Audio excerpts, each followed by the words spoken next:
FTX collapse is still echoing in the crypto market. But did you notice how every time crypto is about to rise, like a skillful magician, newsmakers are pulling out another dirt about FTX or Alameda from their hats?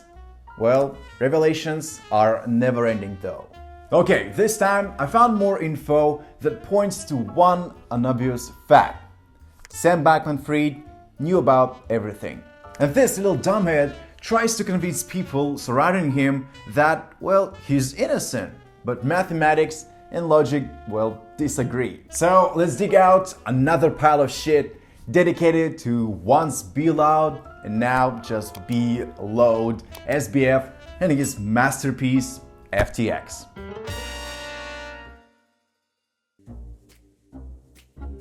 When someone is getting caught red-handed, the best way is to deny everything. It's a lie!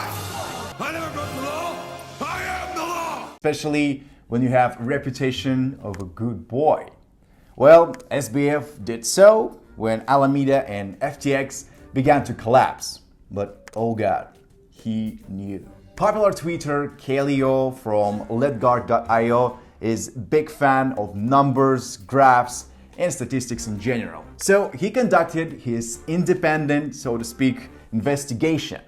And here are his results. First, SBF and FTX couldn't have been unaware of the $10 billion hole in their balance sheet long before their November 8th insolvency. SBF, as a clever prestidigitator, skillfully mixes truth with lies. So, to get into the details, let's start by analyzing a chart he sent out to FTX employees after the bankruptcy, trying to explain what he thinks happened. Briefly in the letter, he says that, well, he's good, it's just shit happened. Well, in his defense, at the time of writing, even after the bankruptcy, the funds were still in the accounts. FTX used IMFs to adjust the weighted cost of collateral for each asset. Here's what the math looks like. To show how this could potentially affect the value of FTX's remaining collateral, let's do some numbers. The formula is shown in the screenshot right over here,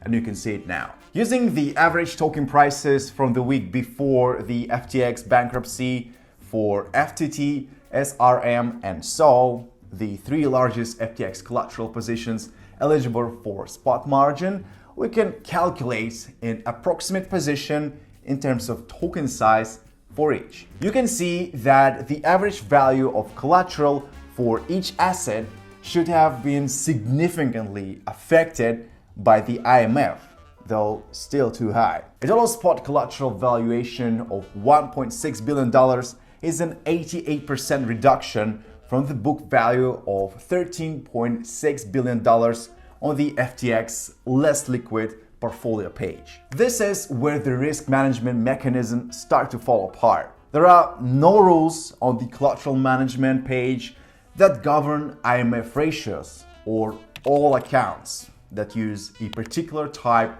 of collateral.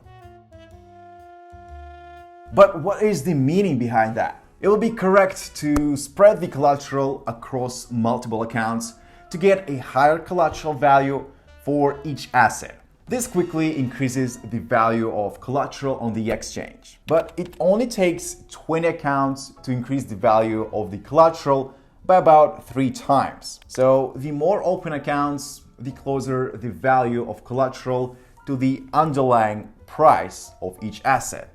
For example, 0.85 to 0.9 of $13.6 billion. The more open accounts, the closer the value of collateral to an underlying price of each asset. For instance, 0.85 to 0.9 of $13.6 billion.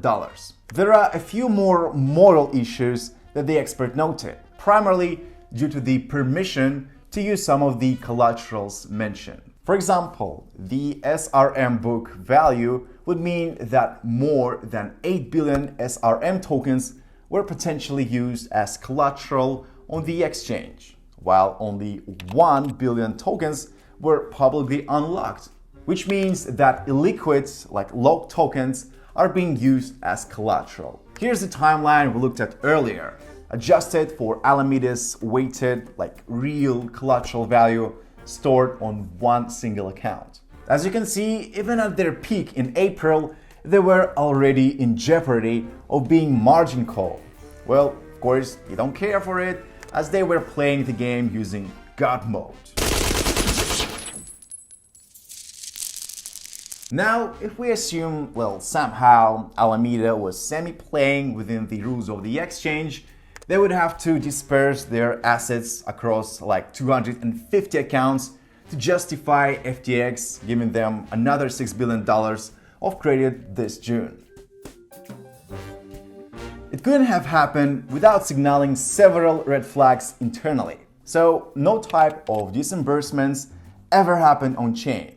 So they would have happened from account to account on FTX. Well, moving millions of tokens would have raised some eyebrows. Each of those accounts would have had to receive some type of like special exemption from the rules of the borrow/lending program to explain the massive deficit on the books. Though there was technically a way that Alameda could have used their collateral within the rules of the exchange using loopholes in the risk parameters. But it is incredibly impossible, as it would have required more exemptions than keeping the position concentrated. So we can gather that this major line of credit was more than likely concentrated to one or two Alameda accounts, which had to have massive negative USD balances that were off the books. This is easily plausible considering their relationship with Sam and FTX.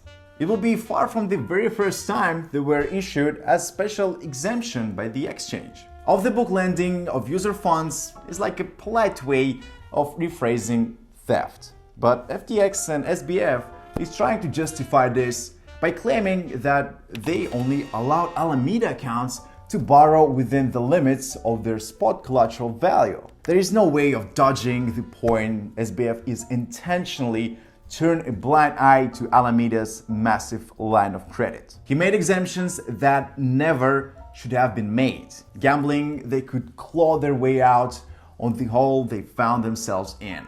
But don't let him trick you into thinking he was clueless to some of the key rules and risk parameters of his own exchange. This was a fraud and this was theft. KALOE did just a great work pulling all this stuff together. So SBF is done, he's hopefully end up in jail, but the damage he did to crypto market is just huge and it will take some time to heal. But still, there is a good thing in that. Sooner or later, fear, uncertainty, and doubt will end and we'll enter a long consolidation phase before the next bull run. So thank you guys for watching. Please share your thoughts in the comment section down below. Don't forget to like this video, subscribe to the DeFeed channel, and until next time.